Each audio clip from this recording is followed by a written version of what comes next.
Shimamba memo bibia ajo emo makwaba fa momba no Nsroma Kaseɛ so ewo Nsroma Kaseɛ a ekoso ewo Apam TV eso ensem awodra yensa soso eno ene braso na semufo abomoden aso no so krogen dia mame se me ba bekenkan ede amaw na ensem ne dos ye papa ende akwakoye oforisu obusum ne da etoso edwenu enum ewo mfimpinum ni echire edwenu enum na chesende ye fia da boja ye ensem se na medin kankan ne dos ye pa eni tu betumi aka ye ho e wa abefo ntentan video do eso Facebook a ye hwemenim krata no na fei no wa like wa comment no wasanso a share uko YouTube so ye blaze live e wo ho eni ti bomoden na nea wo be ye e wo Facebook no wasanso aye bia e wo ye YouTube ye nhye ensem ebedi kase ni mu akotene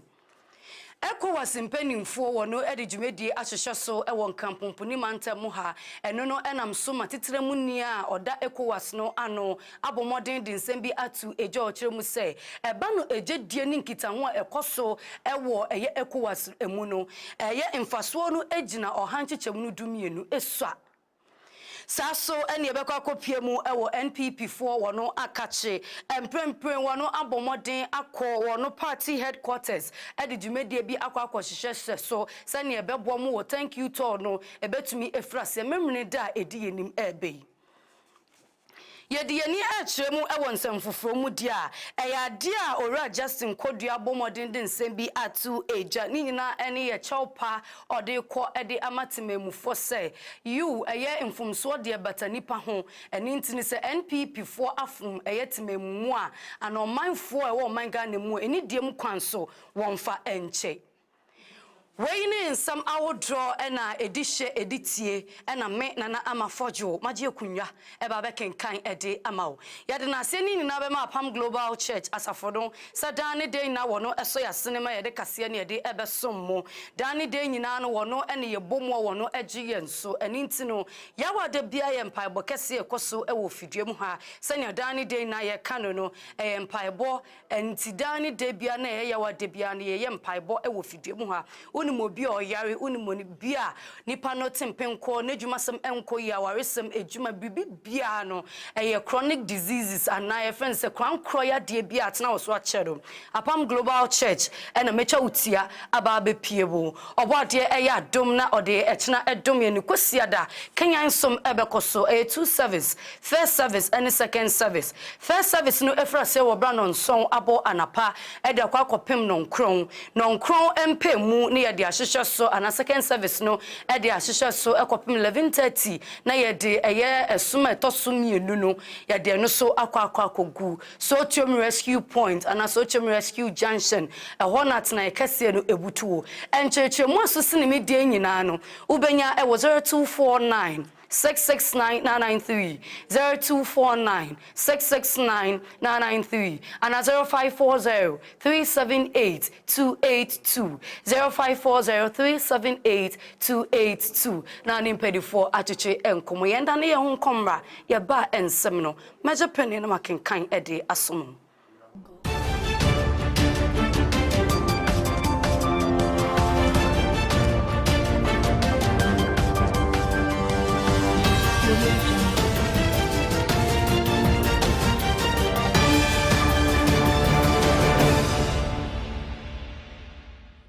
Bora ensem no ankasa enchemu a na nsen de ne abankwa na ye ka esanse ECOWAS ye nyina enim se eye nkronkro ahodro na aka wontuma edi apemu na babaye ECOWAS a wo bose nkitanwudie ejedie na afi nyoma ahodro no ebetumi akọ enkan ne san yonti ne penin kwanchofo ono na eda ECOWAS no ano Dr. Oman Aliyu wabomodin ejina simpie so edensem atu eja ochiremu se eyem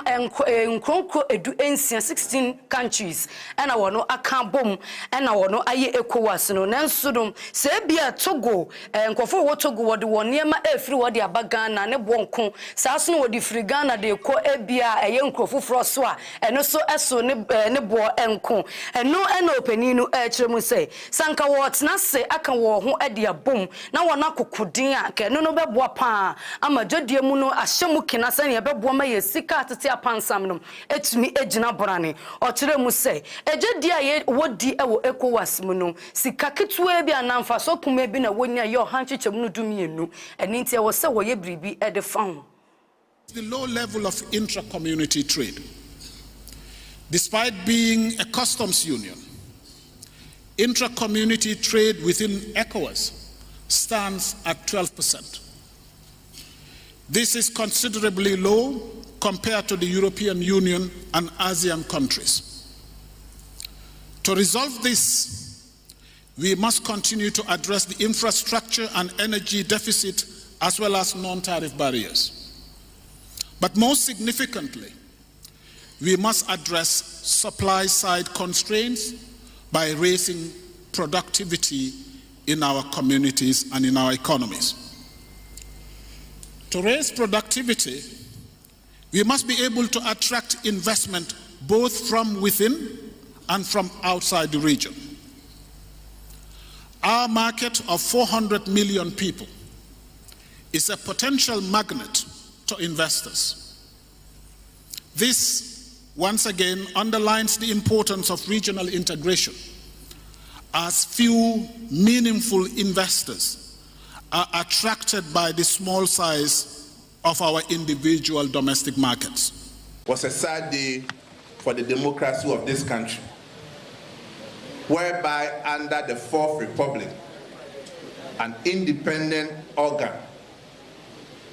the judiciary. Frisa and Semino Emuna Fiediani Achemu and Semfufro Emudia. Na ye ko New Patriotic Party Miche NPP. Amanyo Kuono wano bebia wano etna na wudi wonjumedie Meche Party headquarters. Na eno ana chochofo edema New Patriotic Party no lawyer Justin Frimpong Kodia. Openi no edensam atu eje neni mse. Wano den krate PM bontene so wabeko thank you to. Impenufo bi ichire mutanke huhia. So we be kon na asie bia na nso mpanimfo kire ma so obi ye biribidi ma na wanda na asia na enye eni nti wono etu sa abate e be fra asie meminite yi e de akwa kowie eye kotoni ma abosome no emu eno na owura Justin Frimpong Kodua ejuna simpie so no opani no e de atu ejase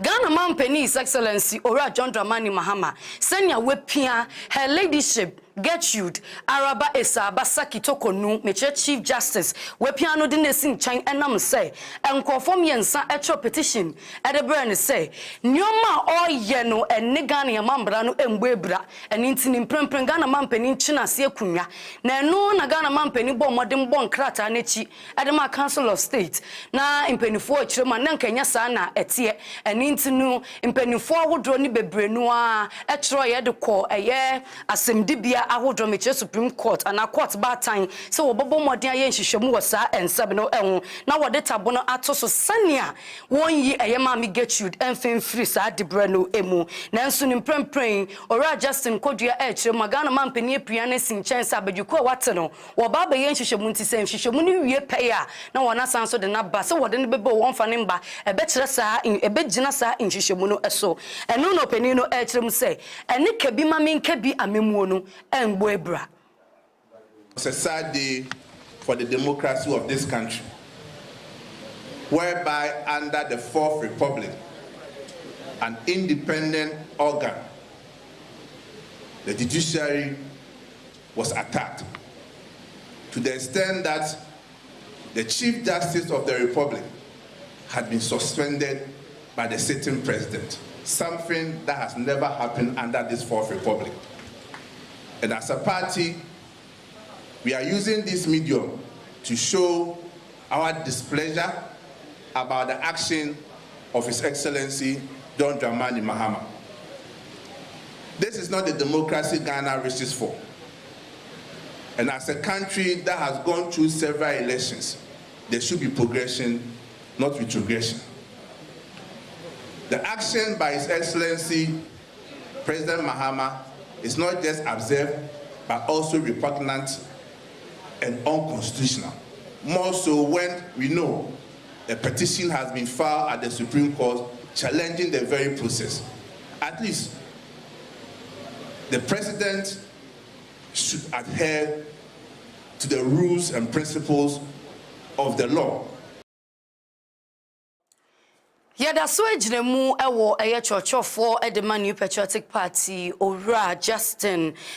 Kodua na Owura Justin Frimpong Kodua ensema oditu eja yenyina yenim se mfimpinum ni edwenu en 2024 abato no ebe kosoro na nipa otu franka ede ama MPP amanyoko no ene Owura Alhaji Mohammed Bawumia ono na etu franka no nanso no na woni tiri mupo ene breaking the 8 esanse wano abomwadian clock 8 and intin wo break no wode akwakora tetem no emu eno na anko anfema wa NDC fo no edi nkonim wono kodi ntwew na sansem we bambontene no etimamufo ne omanfo no amfa na hogere so kra eno no enam so ama wokopie mu ewo mo party headquarters wa empenifo agina simpie so je chawpa a emudo yie pa ede ama omanfo na afei New Patriotic Party se won kambom won fanche sansa sabi mpenifo se uba eja nenangu nanso a ye ntwantwene ne mum ye pepa emfomso de batanipa ho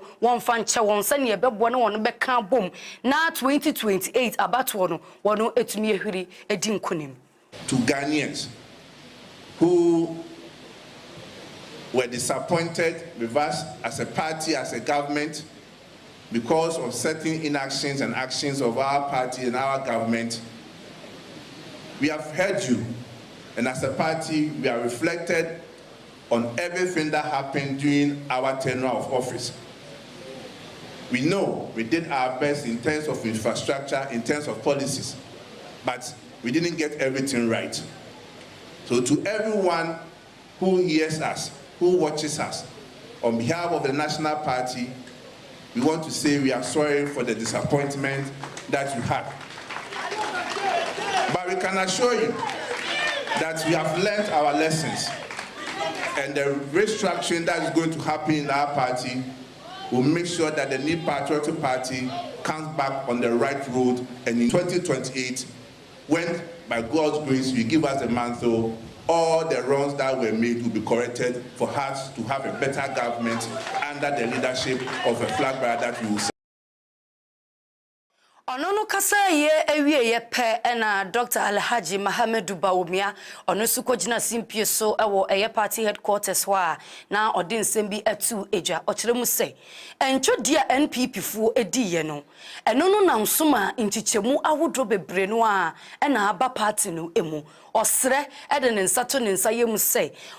party members ni nyane executives no obeba together na obeka bom senya obesan so ashabra bofoforo ase ewo party no emu esanse we achede ho we kogina na okeke kansem we kɔ ha na okotena radio so na TV so a ensem bi no de tu eja eno no anye yemfa no nchichiru kuro eni ntinu osre eyenka bom odo senya betumi aboa ma NPP amanyoko no wono besan so akanfoa na aboa ma wono impuntu a wo pe no etumi abem. Vis-a-vis 2024, 2.1 million of our supporters didn't come out to vote. 2.1 million. And you look at John Mohammed's votes, his votes went up by maybe 115,000. So he increased by 115,000 and we went down by 2.1 billion. And that is basically why we did not win.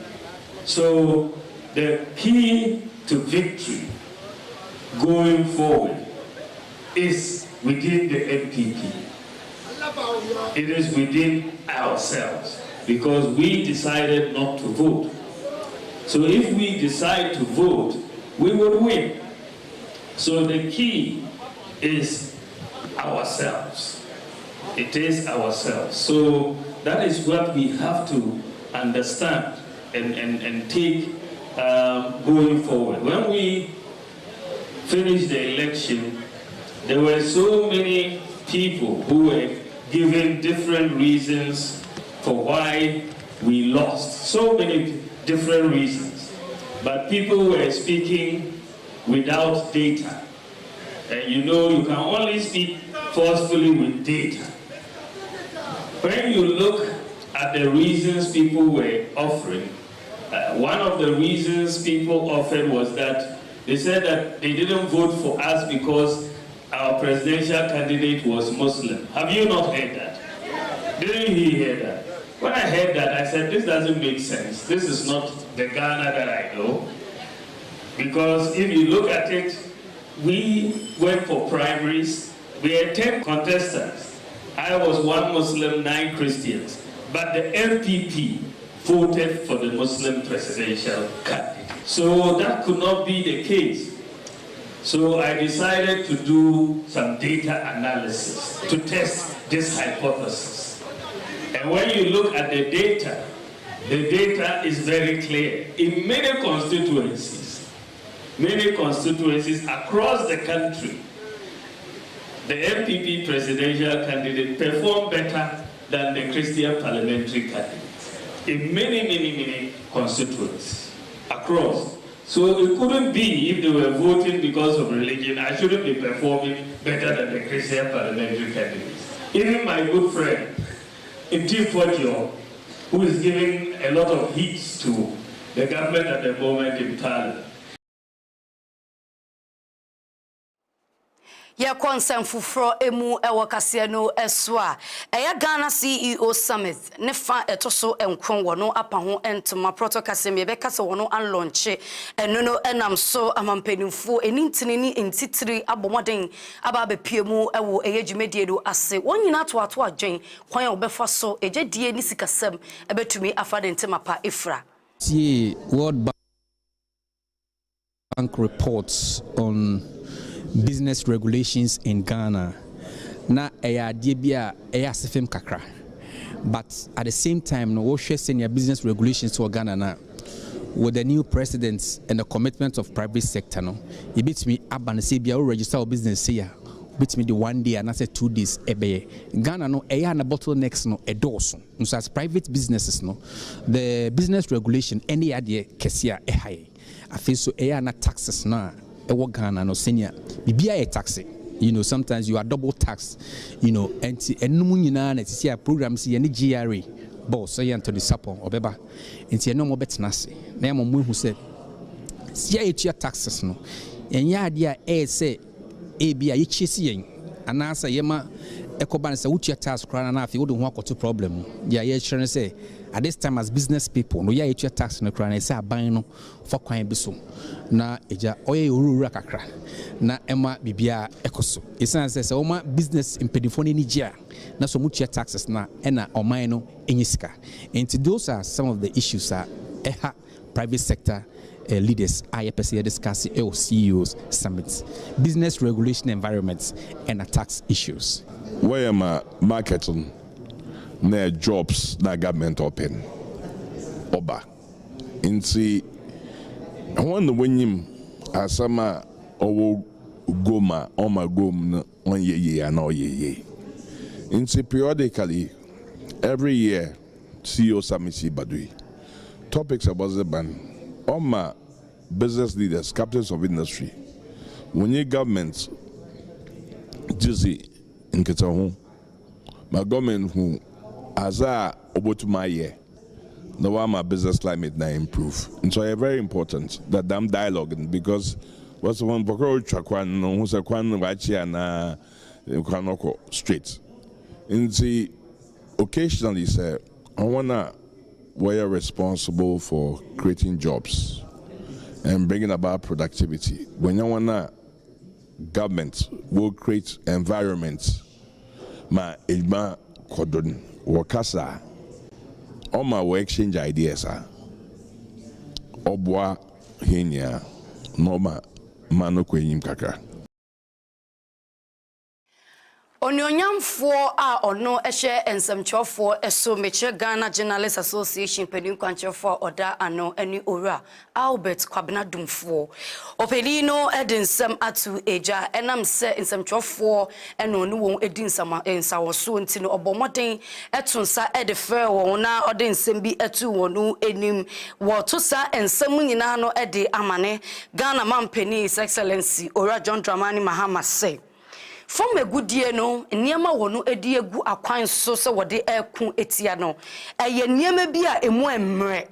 enti sanka obetumi ahyemu kina amemu ayeden a enke no beboa pa masene nkofo ebora eye kwaye birtu ahodro yensuru a na wo sesey obo ade nsase ne ndepa ode maye no anka ehu ebehia pa opani no sanso chia so say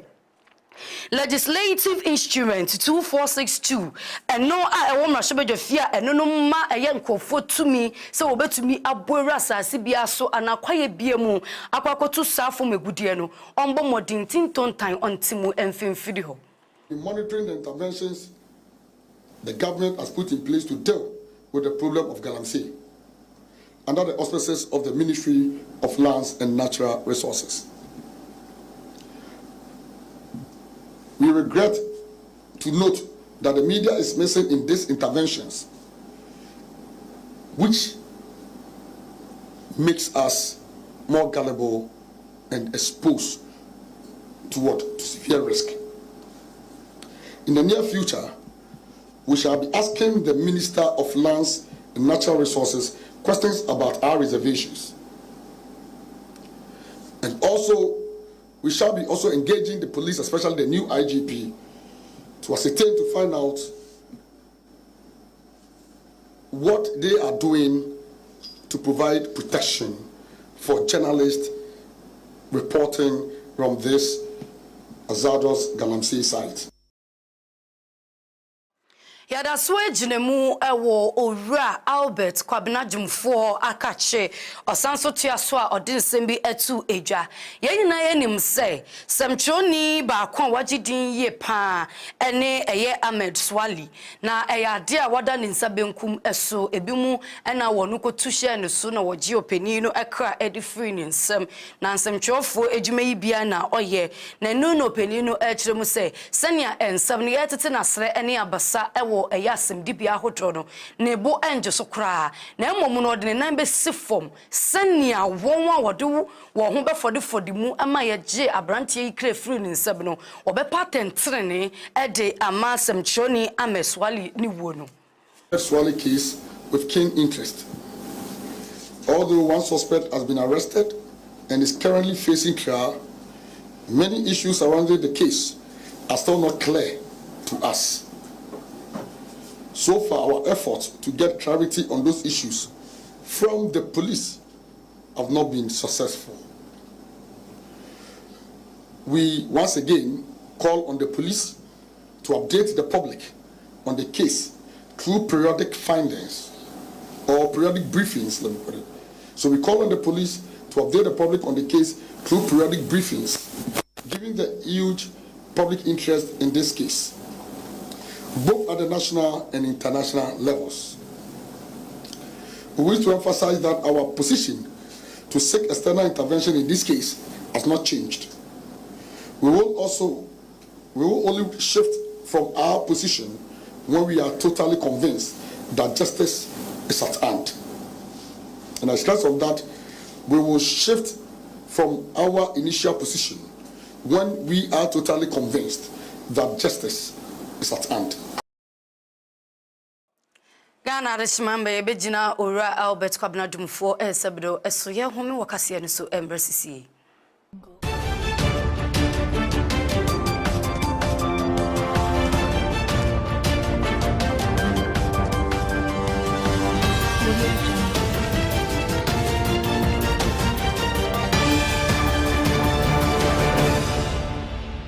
Osho formida was Swaye Apam TV, your family TV. Namisha pa ni tumensa for especially and you kwesiada ebe se onemene ni timba be bom na ya sua nyamesompa hunkyerɛkyerɛ a ɛbɛboa ogidi wɔ kristoso mu ɛbɛma ogidi aguro ni ewie a ɛbɛgyina so ayɛ mpaebɔ denten a ɛde ayaresa ɔgye fa hodie ni adansedie ɛba nipa abrabom yɛkwasi ada som yɛato den sɛ ɛyɛ testimony service obi ɔde na mitro obi ano ɔnkɔsa ne ɔba no ebi a ɛna kwasi ada ɛwɔ anim ɛyɛ wo adansedie kwasi ada ɛma ne mpa ho brana me share ye e wo sotium a rescue point unya siwa bisa se e find Apam TV wo ubowura wa Nsroma Kaseɛ no e koso kai se eye anapa 7 am atakra 11 ni Apam eni e mebo mu nhia mompae no abrabo enye senete.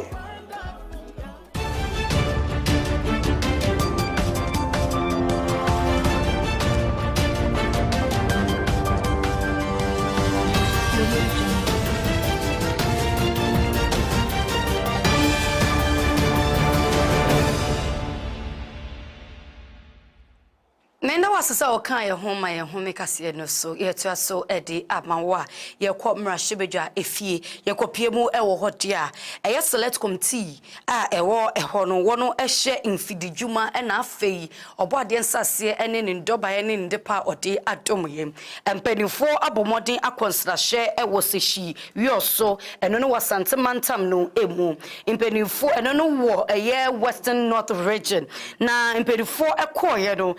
bebrino no wodi atu eja wɔkyerɛ say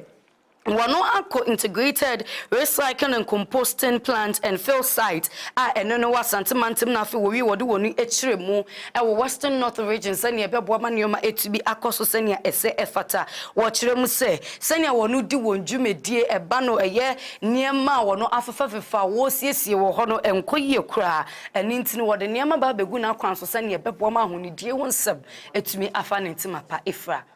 group of companies why na femu die ba se die na me di ka kan why na femu die no na se ekabia be kira se the local government minister na kan na se yitimi hwe na bibia ohobia na yitimi yen kai den no esa ba yitimi tua because edwuma no why nkrata bia so kire se why edwuma no na de tosu mienu enwura na ye sisa no no se Ghana se enwura nyina bom enti aba ne se de beya omodwuma no betimi akosu yi pa no krampo betimi reduce costs of collection processing this animal senka yankasa yefie mu anase be bia dinwa no kugu no ebetumi achichemu ntoma de rubber de ene pro easily no de no eno so yetumi chichemu se de beya omokofa omo ni se ade we ye fe de kosi ayesa the way I no yedi nyina bom no wo de call e ho na afia sana machines no kwakọ separate okọchichem se we kwa be yes na e kanu na eye mo ye nyina ye ni electricity ka said e was ro Ghana titi no na no bodero se ye koye communal labor ye kopra na ye friend sumina so bola so se ye kopra ono mo how dare you woni hwan na obeka se wonko ba ene emre ya ewo mu yi obi aye de opibia ti se nananum etia na se nananum abefu kwese nananum so de mutum ebebo anu na eti se asempapa emaye na ebe encourage ada ya nananum wo adan kronkron no se omo so fa sa environment issues very serious na mo ye adwuma ho no mo emfa mo ho de nta wo mochi Yada swa jinemu ewo eye select committee ne fa won so wo hye nsu awodro eso empenifo abomodin edi woni akyere mu ewo agyen kotoku eye recycling planter ewo eho senia wode nneoma betoto na kwanso obomodin na osanso ko zoom lion fo aso ye wo kyere mu se ukopie mu ewo zoom lion akakye wono ekopie mu a wono edi won hu ni papa enka ye kase zoom lion ka obefa won hu na nka wono ayefi akese na nso pie mu woni aso sania niema esi ekọ ewo aso ye wa wo hye won kran ene kutupa se ma wonje mu won ton koso sania beboa ama ahonidie mapa etumi eyi niti Zoom lion edin wo Ghana man mu ha emom nyame ni no kreni ye baaye na de hu ye no na chairman e ka no Nsroma Kaseɛbɔ no ye ho adwiri ye dwumadi a Zoom lion edin wo ha no eso ani ohwe mfidi akese a wode afra manone aba ha ohwe endan ahoro a wasisi wa ha na ohwe adwumadi a wodi ni nyina de obetimi aka ne sesika de ebi ye ba ye nso ye ankase akọ beebi a oye ne dwumadie no ye de ani akohu yakọ ne dan krabia wo kra ne nyoma warehouse no ye de ani akohu na ne nyina mu no ne how anane how die kɛseɛ ɛne sikasɛm eti committee yɛ panyin na ɔda ya no sɛnea osi kyerɛkyerɛ no wɔse wɔne leadership nso kɔhyia na anim ya wo arehyɛmu sɛ aban yɛ abai wabɔ sika bi ato hɔ sɛ ɔde ba bɛyɛ den betuatua aka ya ɔman no de contractors any service providers ahorow wɔ yɛ man yi mu ha wɔnim sɛ Zoom Lion so ka ho enti emrepa mu no ɛne mretie yɛ mu no ne nsa ɛbɛka ne sika no ane yɛn so yɛgyina so de ato n'anim sɛ ɔma ne nsi hɔ a ɛnyɛ sɛ yɛbɛtua sika no na kyerɛ sɛ ɛyɛ dwuma a wayɛ awie enti otua sika no yɛtua yɛ ka ɔne yɛ ne hwee yɛ biem ane no nso ama yɛ arehyɛmu sɛ wonya sika na onya yɛ mpo no dwumadie no wɔngyae ɔgusu a wɔyɛ ɛdi sɛ ne sitie bia ne de sika na ka yɛ de ne yɛtua bia na yɛtua ne nyina na ɛbɛtumi ahyɛ ne dwumadie no mu kena ama ne dwumadie no nso ayɛ den akɔsoro eti yɛn nso yɛbɛyɛ afam deɛ yɛn nso yɛbɛsrɛ ne sɛ ɔno nso nyɛ n'afam deɛ na yɛn nyinaa Ghana yɛ sanitation ɛho ban bɔ no ɛnyɛ den ɛnkɔ because sanitation no ɛyɛ nkwa. Yes, by say you implement sanitation task force. You implement it. You started previous government started kakrana. Yes, sasi bim. Now because we call Rwanda and Konum, you know to tungu keke there be unko Singapore. Se bola no ye na se ye tugua fasoda. Faso because your bola na se wo kwa e dumping and yes sir ubi onante kwa ho na we generate bola no na mom yesesa bola ne ade betu agu ho anajo no moye no anajo pa no moye saa ade awia wo hu saa ade anajo ade betu behu ba bi a wapra no de betu be ko na ti yesre media na ade nyina se yen kasa mfa ho na saa ne ma yenya tax force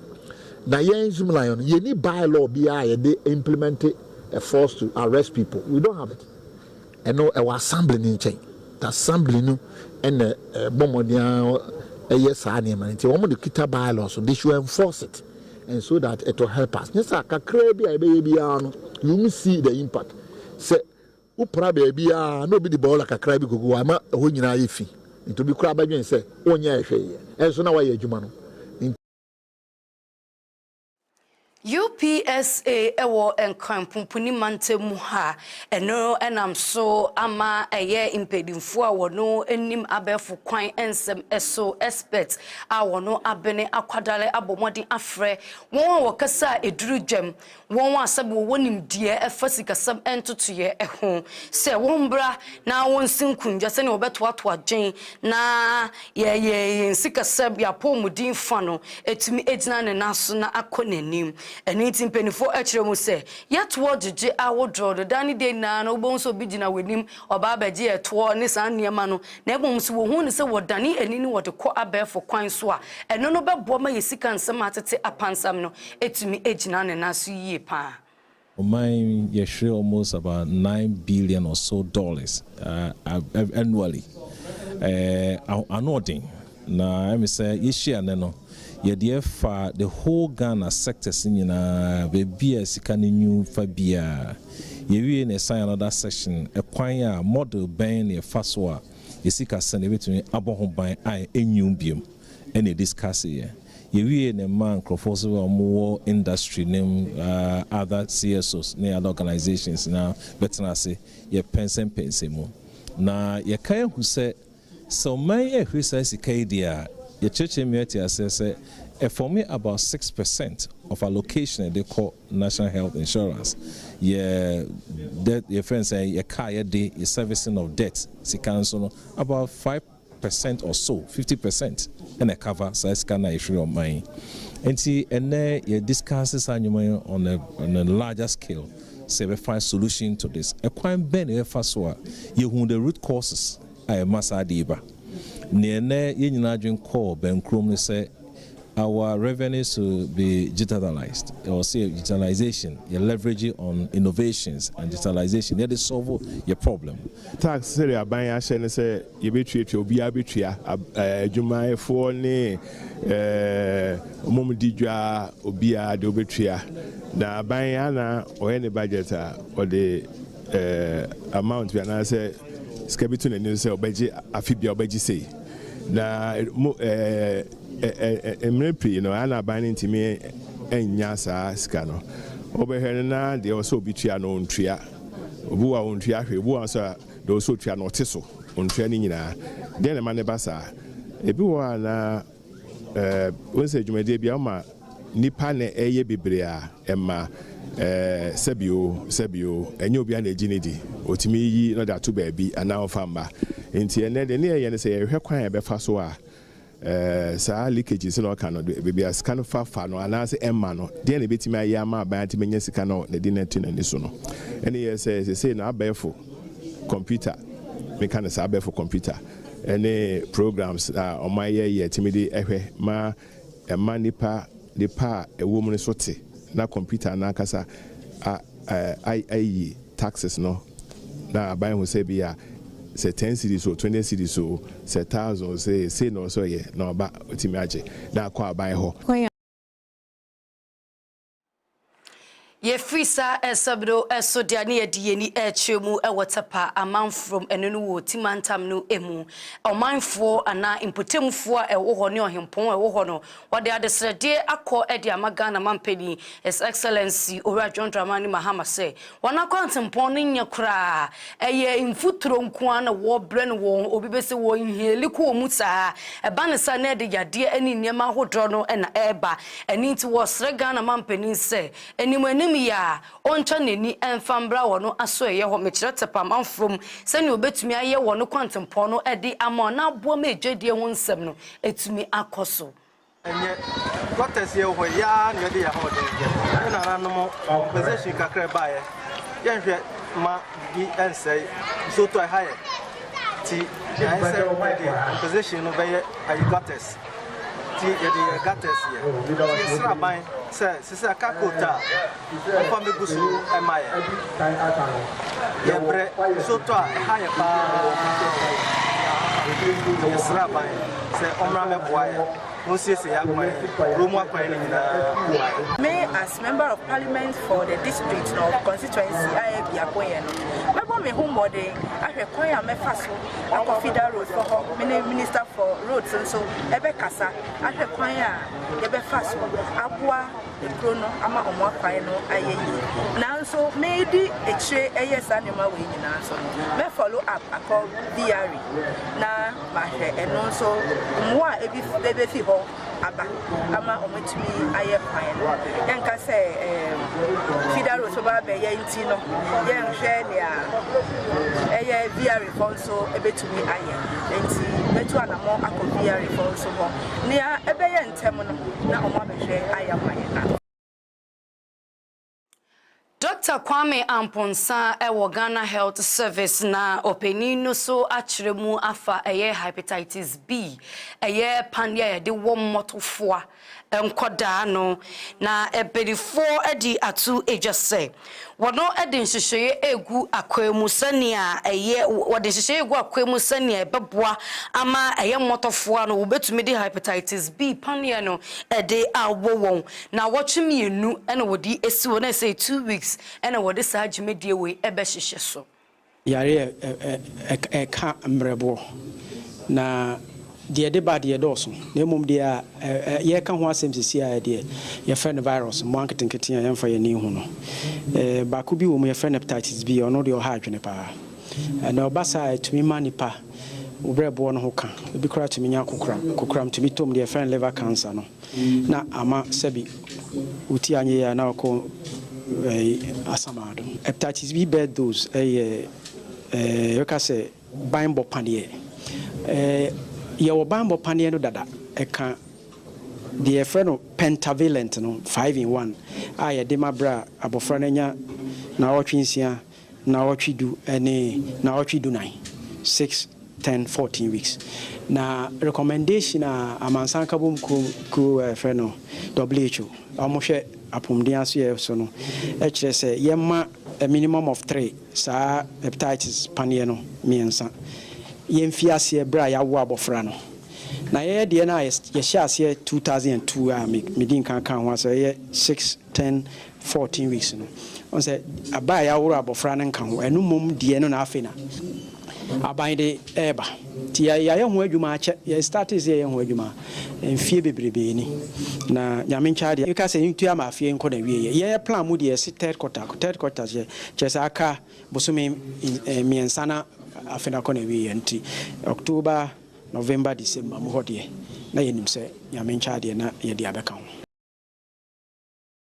Oramponsa ensam no eso ene ye begina na ye de ato enkra aba sisi.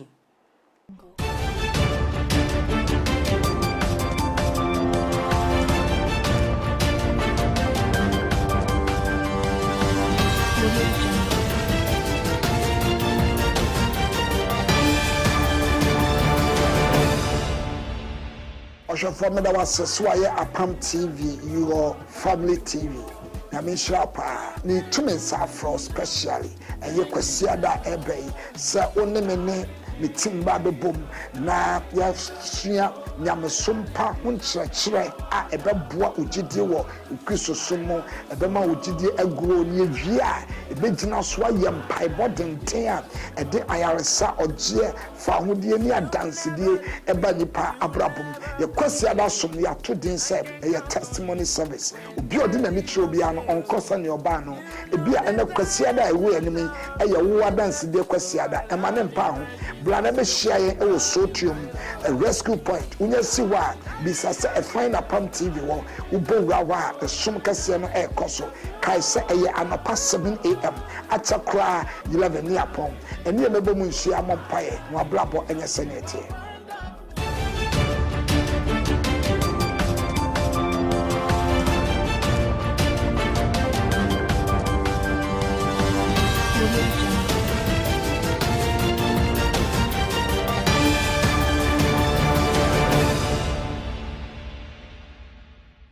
Yada se okan ye ho ama yetumi age aboafo enkrato yetwa ensam no so ede amount na nadamfo a otoso enson eye anomabo daman eye ohempon na openi de adesede akọ ede amaga na mampani His Excellency Owura John Dramani Mahama NGOs ankwankwe ne won wo free eye anomabo daman a wono akonkru kese awudum no wono nsa tobiribi so se won wono eni embrefie essence suku dan awodre wodo akade wo so wodidi djuma se be ye nkyerɛkyerɛ enkunwa dan wo betnemu computers ene niam ahodro enkoso yie kura eni nti oyempon no wo mfimfin mantamu eye anomabo daman impotemu ede adesrede na ekose empenifo betumi echa woni ede aba wo ne ebeboa ama won su no eye nhumesu a wono agentete ewo ho no obetumi enya no wonu enya ne yie ensu ebenya the background on football park no mo hwan de mafumo bebe wa ha obe ho wode ensu ebetumi nya na Messi su wa ha iyo bo Fred hoyara abente bi ha obo ha to folks siara nto be ho nya wode ensu etumi nya football park a wetu aboma yan mafumo be etumi nya Premier League abo wetu no nso wenya manana akọ nti park no de ya hyase aye mom no yen nwie sebe se mama ho abo hen yen park no aye den wezimu mama fo ko bo ball odo a won so wenya kondo no wabo ball na de bi won so wenya bi ejina yehu de odo de background so be me ti ne cha ha na nke pe de background no yehu de electrical mo wo so ha ti bi ebia na ye tasema atwenchen bi atwen ti ese ekwa so we could you ask why you pay the background no mum if that been the chance cement it blocks in your 600 blocks they would there say you pay the background or then you bear 5,000 to 6,000 blocks about to aboyin the music can 20 bags of cement now you best ready obia or habia so nto momboa na afidence say you be share you share habio you be share what the background na say it's here that was cement as one chance as they will imprego and as a baba in I can't boom na to me aboa na the background na ye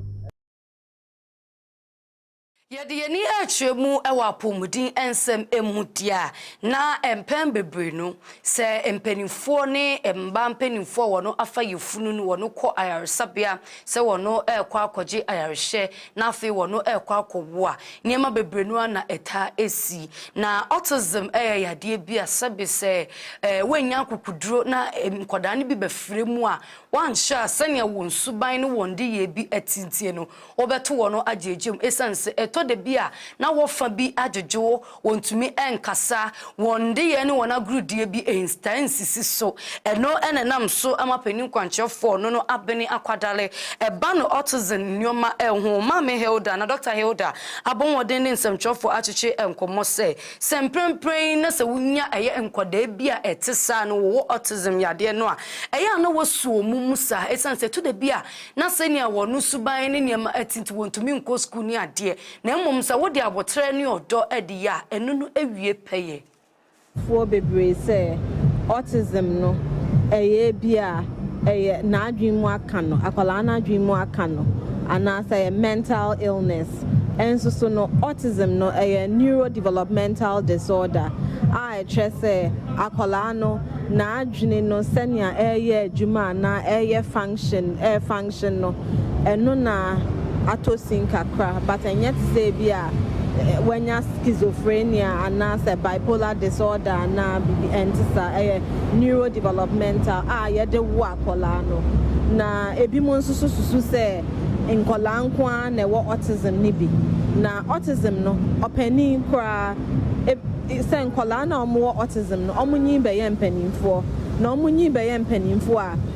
enya ade a ye tu ase ye manage inti afi akola nkola bremsa onyi no de nyin na wanyi inti mpanimfo nso ewo autism ni bi na ye kanso mpanimfo a omo aye eniama bebre be obi to say Albert Einstein no hwa ena enkofu bebre a omo suspect say omo autism ni bi nanso omo atumi afa ho aye eniama bebre ye kwa Western region ye kopiemu ewo ho dia na wasa east era meche utia kwa kopiemu ewo ho ohempo ho ene na Kofi Amponsa otosomiensa ono so ede adesede ato aban enim say wono so ku adan e wo mpotemu no enko yie kura obroni be say it is not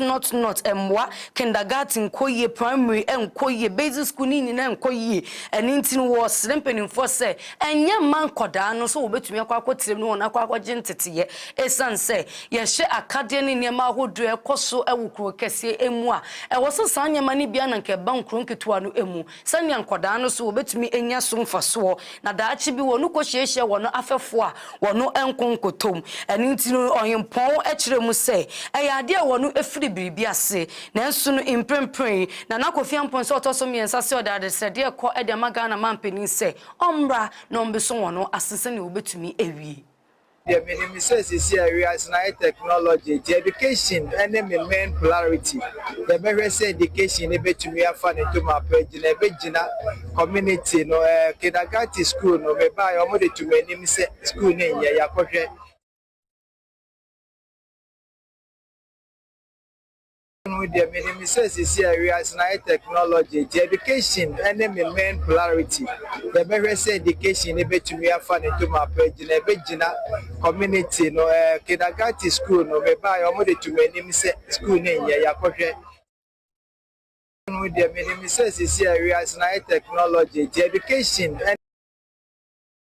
kwa enfinfin mantam no emudia na apadentua ena me no eko na eyesofo ono ena yeyi no ewo enfinfin mantam ho emu ene honorable eko openi ochiri openi no so ade adesrede atu eja se na nanu mahemfo embo mode so wode wo ho befode fom egudi enfambra kwan eso a enkofo fa kuntu na se na wonu etu ese yensuruwa yensa se ne obade ndepane ndobaya ode adom ye no mpanimfo na nananum ahemfo na nananum atena nkonwa enkambom se ne wobetumi akon ade amaye ne sanse niam mpanimfo de egu akwan mu emu omre ene nti won hyemu kena se ne no bebo mafo megudi enfambra kwan eso no yetumi etu ase kode kra ewo oman Ghana emu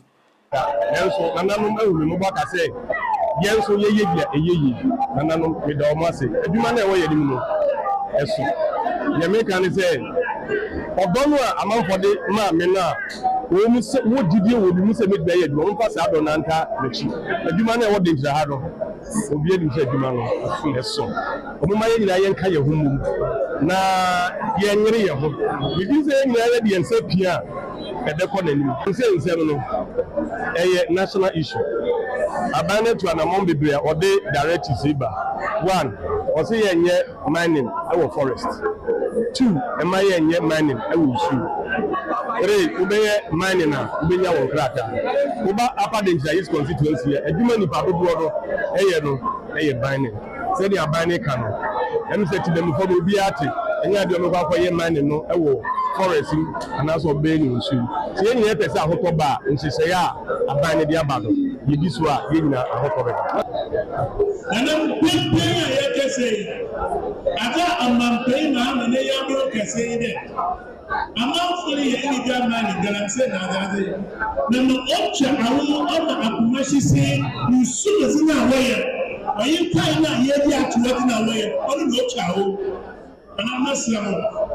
momfa montomo mbɔ asamble ya na yɛnhwɛ dɛ yɛn no wɔbɛfi nsu no mu na wɔafi kwan no mu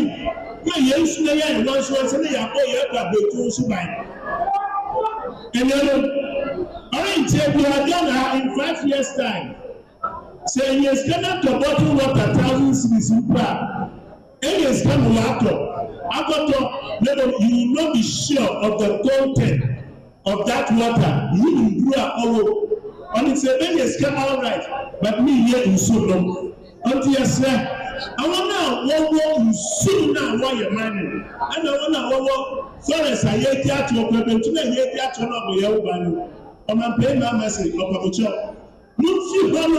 no one to share it about all of that assassin I hear me a good woman see that she said about and another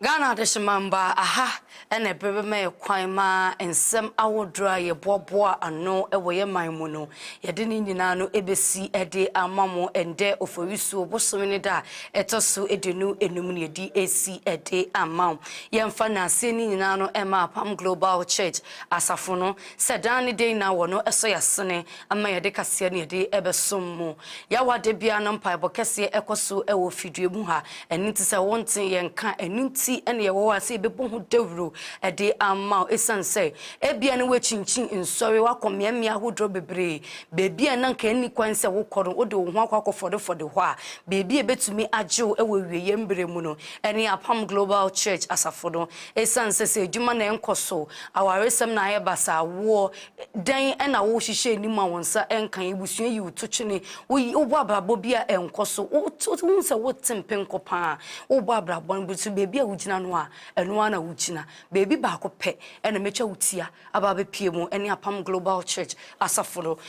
kwesia da bia so no nkenyan som ekoso first service and second service first service no efrase 7 eda kwakopem 9 second service no 9:30 eda kwakopem 11:30 bebi bia wo bia no obroni be say make a date with us senia ebeboa ama bribia no etumi akonkan ede ama so tiom rescue point and so tiom rescue junction ho na asafunu furuma no ankasa ehye eni ti frem pedinfo na ginchechemu asosin media nyina wo 0249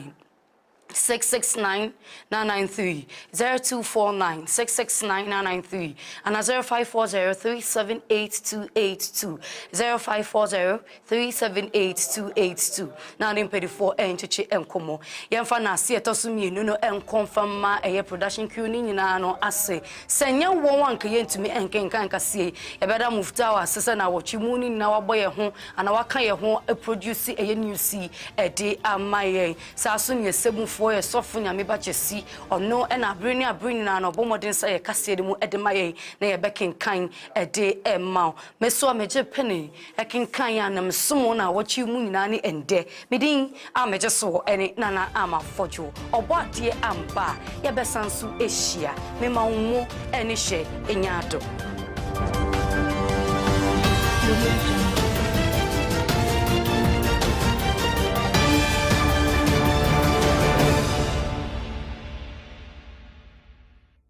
ahwɛfoɔ meda wase so ayɛ Apam TV